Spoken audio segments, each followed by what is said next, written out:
Welcome to Kent Hance, the best storyteller in Texas podcast. We start every episode with a saying of the day. What do you have for us this week, Chancellor? Luck is where opportunity comes along and you're prepared for it. That's a good one. And I like that. I always think back on luck that Darrell Royal said, luck never hit a guy sitting in shade. Mm-hmm. You got to be out moving around. Meeting people, shaking hands, hustling. That's right. Big time. Today I wanted to talk about a couple of things that we talked a little last week about the moon landing, and got in some wisdom on that from Snake Adams about, saying, I've been there, and they said, you've not been to the moon. He said, that's not the moon. That's between Gallup and Farmington, New Mexico. And somebody said, by golly, it does look like that, doesn't it? And but if you'd taken a poll in 69 to 72 when 12 people during that period of time walked on the moon, if you'd taken a poll about where will the space program be in 50 years, and people would have said, well, they'll be at Mars. They'll be, it would have been all kinds of things would have been. And you have the space station, and so they've made improvements on that, and that's something that we jointly do with other countries, including Russia. And that, and we've had on the program before Ginger Carrick, who helped prepare people for the space station, and she speaks Russian, French, Spanish, and English, and she lived in Russia for 9 years and helped people get ready to go on the space station. So we've had a lot of improvements. But if you'd taken a poll or just a questionnaire at that time in the late 60s, early 70s, and said, where will we be in our flight program in NASA and exploring outer space? And a lot of people would have said, we'll be, we will have landed on Mars by then. We'll have people living on the moon. And I think that's what people thought.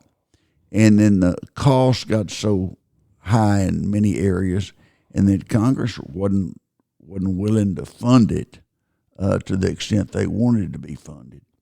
And they've still been a very viable program, but it changed everything as far as our expectations. And one other thing that you mentioned to me one time, the public, somebody had walked on the moon, and after they walked on the moon, everybody goes, oh, so what? Mm-hmm. So-and-so and so-and-so walked on the moon also. So they were not as enthralled with it as they were the first time it happened. First time it happened is huge impact. But this coincides with one of the things I want to talk about today was the Concorde. Remember the Concorde, the airplane that really it didn't have a tail on it, and it just was all wings. Mm-hmm. It's built more like a rocket, and of course that's what it was. And the British and the French started drawing up some plans on it in the 50s, and they went into production in the 60s and flew it in the 60s. The first flight was from Paris to Rio, a flight that usually takes 11 hours and 30 minutes. They made it 3 hours and 50, and it cut down on time tremendously. And then they started having regular flights in different parts of the world. In the United States, there were flights that would go from Heathrow in London to Charles de Gaulle Airport in Paris, and they would go to Dulles, Washington Dulles, or New York City, JFK Airport. And that was cut in half. It was about 7 hours to make the flight across the Atlantic. And so they cut it down at one time. The fastest was 2 hours and 52 minutes. I mean, that's moving. And you're not wasting much time. But the cost was real high. And then in 73, it was getting pretty well established. And a couple of things happened. It was creating too many sonic booms. So they made them slow down, except when they were over the ocean. And they could go full speed then. They flew at 60,000 feet, and most of your airplanes today, commercial airplanes, will fly somewhere between 35 and 42,000 feet. So they flew so high that the passengers could see the curvature of the earth. Wow. And they were well received.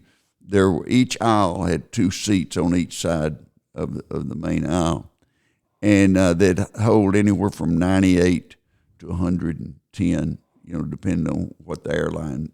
And there were going to be 350 orders, and that's a lot of planes, create a lot of jobs, but it didn't make it that far. And a couple of things happened. One, you had the Arab oil embargo in '73, and that shot up fuel prices tremendously. And so as a result, they backed off a little on the orders because it cost so much to fly them. And the sonic boom, they really started complaining about that in certain areas. And so finally they agreed to fly over the ocean that fast and not have to worry about the sonic boom on land. I flew it once from Dulles to DFW. And of course, they could not go at their super speed on that route. But it's a nice plane, and they had good service. And that I just still go back. If you're going to Bombay or you're going to Hong Kong from Dallas or someplace, I mean that would be great. Mm-hmm. It really cut it in half. But the prices got to where they were the equivalent of $6,000 or $7,000 in today's money, and so only corporate executives really could pay for that. And the cost was such that a lot of the planes were half full, mm-hmm. and so that hurt. But then the cost of fuel went up so much, and that really hurt. And then they had the accident, and I was trying to think. Crash was July the 25th in 2000, and some plane had dropped off some debris on the runway in Paris. And so when the Concorde took off, it hit that, the tires did, and it blew out 2 tires, and it crashed and killed everybody. Mm-hmm. And so they suspended flying until November of that year. Then the next year they had 9/11, and that cut back on the number of people flying. The result was you had less people flying, and the prices were still high. You had the crash factor that killed a lot of people, and so people were reluctant. But if you had asked in the late 60s, early 70s about the Concorde, all of us would have thought that all the planes we were flying were going to be like the Concorde. They were going to be that fast. Mm-hmm. Now, Boeing took an opposite approach. They took the approach of expanding the size of their planes and built the 747.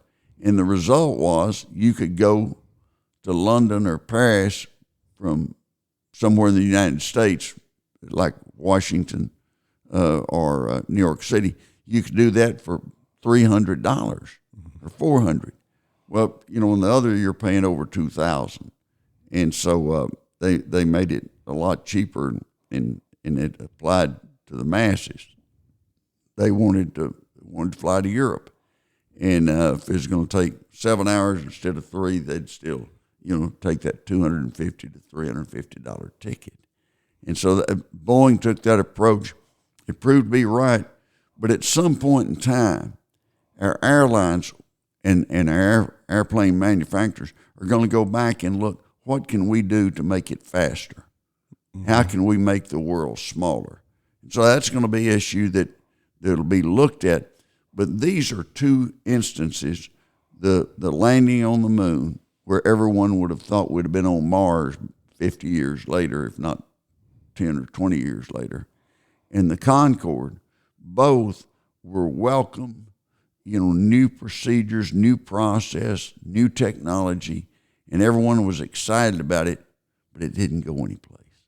And one was the cost factor and the sonic boom and the environmental concerns.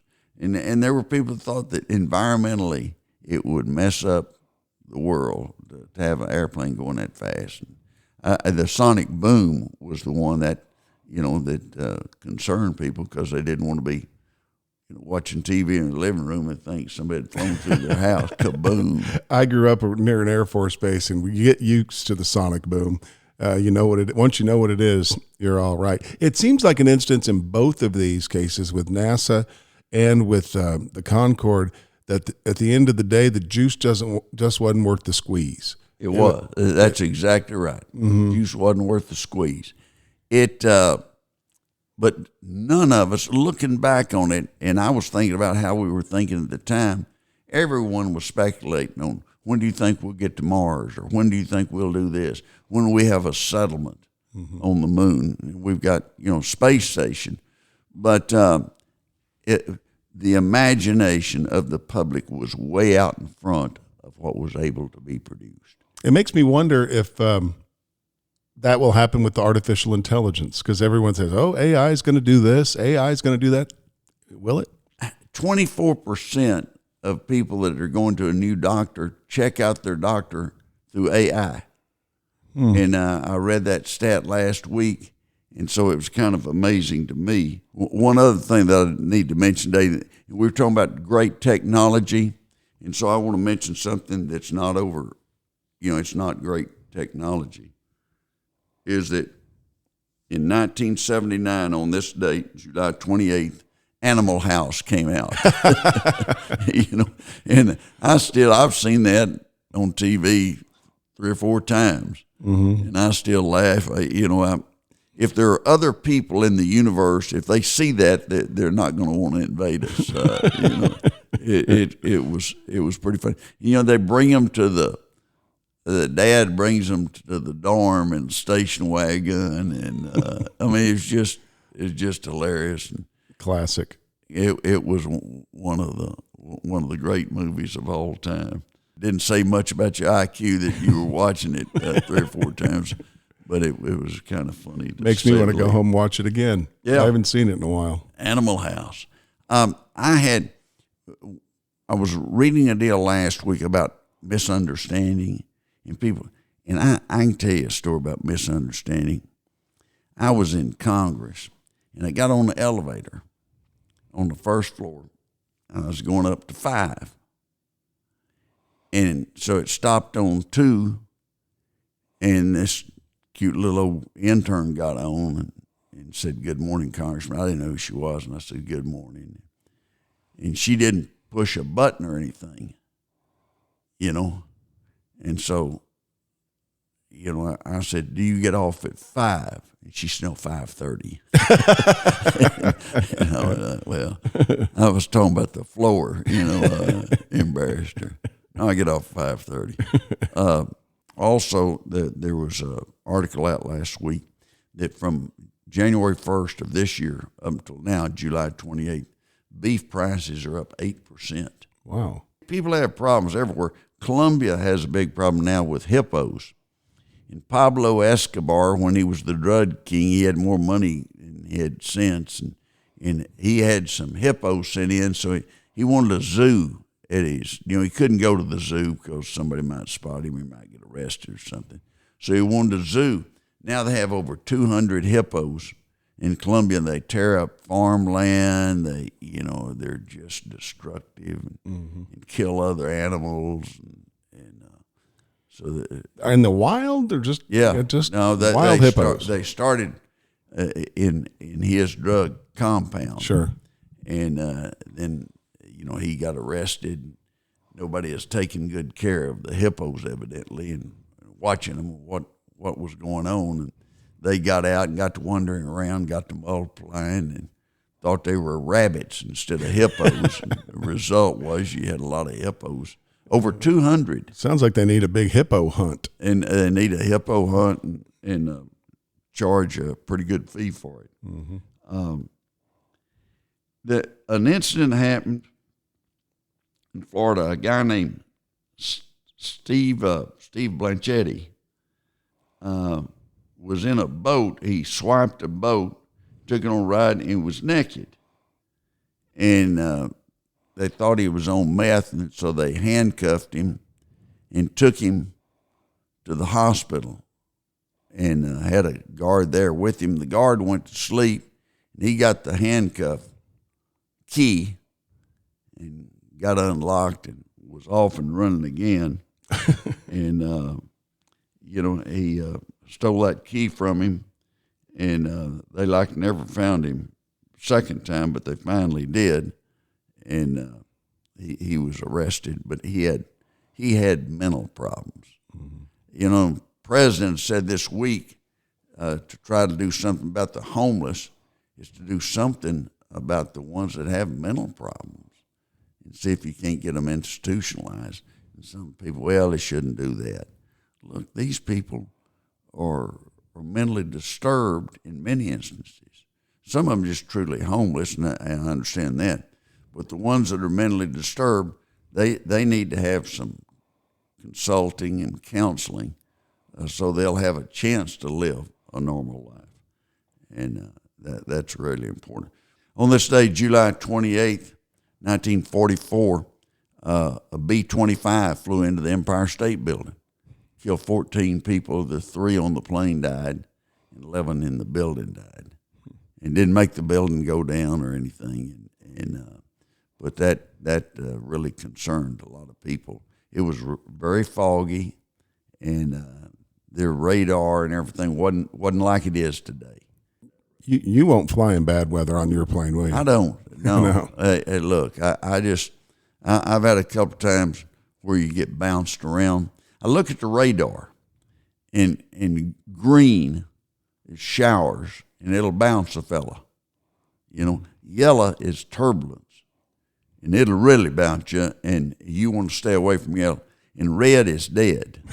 You fly into the red, and the chances of surviving that are slim and none. Mm-hmm. And you've got a lot of things you can do. If your pilot is seasoned and you've got some red, then you fly around the red, unless you've got a jet, and then you fly over the red. Mm. But other than that, no one goes into the red. And I had a pilot tell me one time he had a passenger that had leased plane and was demanding that he fly, and he flew through, and it was a line that went from lower Kansas down to Mexico, and it was a small line, and it was about 3 to 5 miles wide, and they flew through that line, and he said he'd never do that again. That was the stupidest thing. He said he's wondered they lived. They thought it'd be so short they could be in and out pretty fast. Mm-hmm. But he said it felt like hours that they were caught up in that turbulence. Is it Venmo? Venmo, yes. Venmo. Where you can send money to each other. Send money, yeah. They have a deal that you can help pay off the national debt. Mm. And I looked, and in 2024, people sent in $2.7 million to help pay off the debt. That's trillion. They can't even get close to, and in 23, they had sent in a little over $1 million. I got a feeling that money's not going to make it to the national debt. I got a feeling it's going to go somewhere else. No. Kind of like the money. And have you been following the story in Southern California, the wildfire? Remember they did that big concert and raised $100 million, and no one knows where the money is. The people that are supposed to get the money haven't seen a dime. Somebody told me that the governor out there, Newsom, is going to take in the Palisades is going to set aside some land for low-income housing. I read the same thing. Yeah. That will be controversial. That's I can just tell you that there'll be pushback on that. Mm-hmm. There was a toy recall in Japan, and they recalled 16,000 toy guns, and the toy guns would shoot a bullet if you put a bullet in there. And so they got to looking at it and sweat. Somebody goes, well, that's not good, is it? They came to their senses. Mm-hmm. And that's, I was amused that someone in the manufacturing process did not catch that. Right. And, wow. But sending those out, and you're supposed to send them back in. They'll give you a new gun. Mm-hmm. But how many won't send them back in? And how many? It was just was not good. It almost seems in today's day and age that remember when you were a kid, you got a toy gun for your birthday or for Christmas. I don't see those gifts anymore in today's world. The gun culture of toy guns seems to be gone. Well, you don't see them. It wouldn't faze me, wouldn't bother me. But I always like, in Lubbock, they've got a place called the Second Amendment store. You don't drive by and say, wonder what they do. They sell guns. They're out there pushing guns. One thing I'll mention, one of our listeners, a friend of mine, Kenneth Bell, said, what happened to Thursday's program? He was watching. He was waiting. That's my fault. He didn't get it. That is my fault. And we had some production issues and didn't get to it. But Thursdays will be coming back. Thursdays are usually a replay of one of our classics that we did 2, 3, 4 years ago. Hope you enjoy those. But once again, luck is when an opportunity comes along and you're prepared for it. That's good.